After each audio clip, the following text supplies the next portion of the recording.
This is your Classical Break, your daily dose of classical music. I'm Tyler Alderson, and today we're celebrating Gustav Holst's birthday by continuing with the middle two movements of The Planets. As Holst was working on The Planets, World War I was raging throughout Europe. Some of Holst's composer friends served, including Vaughan Williams. Even his wife volunteered as an ambulance driver, but Holst was deemed physically unfit for service, and his German-sounding name, Gustav von Holst, was a bit of a liability in the patriotic, anti-German atmosphere. He continued to teach and write music, including The Planets, until he finally found a job that would allow him to serve in some capacity. In 1918, the YMCA hired him as the musical organizer for their Near East division based in Salonika, Greece. Okay, maybe it wasn't a military position, but it was at least close to the action. The school he worked at gave him a send-off concert that included the premiere of The Planets, a performance that was both highly successful and highly emotional. While Holst was in Greece, his friends back home introduced The Planets to the general public. At first, they weren't sure if audiences were ready for such inventive and radical music, and only programmed a few of the movements at a time, but the piece caught on like wildfire, and by the time Holst returned, he was suddenly in high demand. Multiple orchestras in the U.S. jockeyed to be the first to play The Planets in America, and Holst's other music was gaining critical recognition. This was a big change for a man who had previously been teaching music at an all-girls high school. He was famous, one of the most celebrated composers in England, and his music was being played around the world. Well, when I say his music, it was mainly The Planets. Sure, his other music was getting good reviews, but audiences wanted the big hit, and that started to grate on Holst. I mentioned yesterday that Holst wasn't thrilled when this piece became popular. In fact, it nearly killed him, and that's not a figure of speech. He was working harder than ever, writing new pieces, preparing old ones for performances, conducting those concerts, and he continued to teach on top of all of that. His physical and emotional health deteriorated, culminating in an on-stage collapse, and shortly thereafter he canceled all of his engagements and retreated out of the public eye for a year. In the middle of this whirlwind, Holst told a friend his true feelings. Quote, "Every artist ought to pray that he may not be a success," he said. "If he's a failure, he stands a good chance of concentrating upon the best work of which he's capable." He resented the trappings of fame and even turned down prestigious honors awarded him. In many ways, he was a true composer, most content in the act of writing, whatever the reception for the final product. Jupiter is a perfect example of why the piece became so popular. Subtitled The Bringer of Jollity, it's both fun and majestic, filled with quotations from English folk tunes. As the fourth of 7 movements, it's also the centerpiece of the entire work, which befits Jupiter's status as the leader of the gods.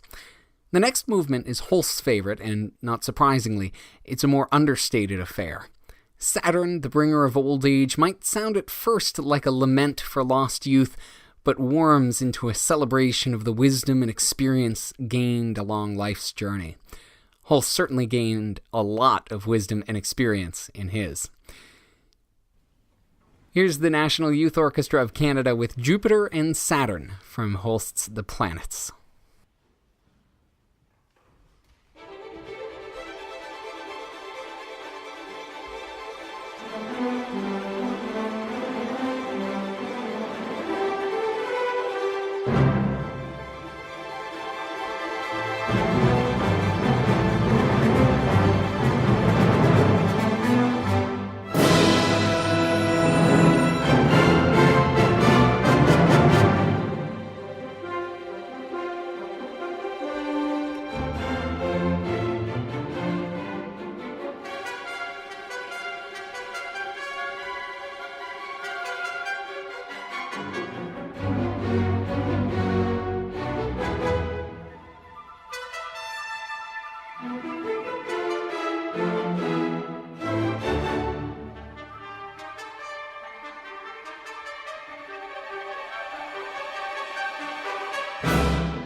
Holst wasn't even that old when he was writing this. He was only in his mid-40s, and yet he was able to so perfectly encapsulate a sense of aging, both a sense of loss, but also a sense of having gained something throughout the process. Thanks to the National Youth Orchestra of Canada for putting that up on imslp.org. And thank you for listening. If you have the chance, please rate and review this podcast wherever it is that you're getting it. I'm Tyler Alderson, and tomorrow for your classical break, we'll be finishing up with Holst the Planets. I'll see you then.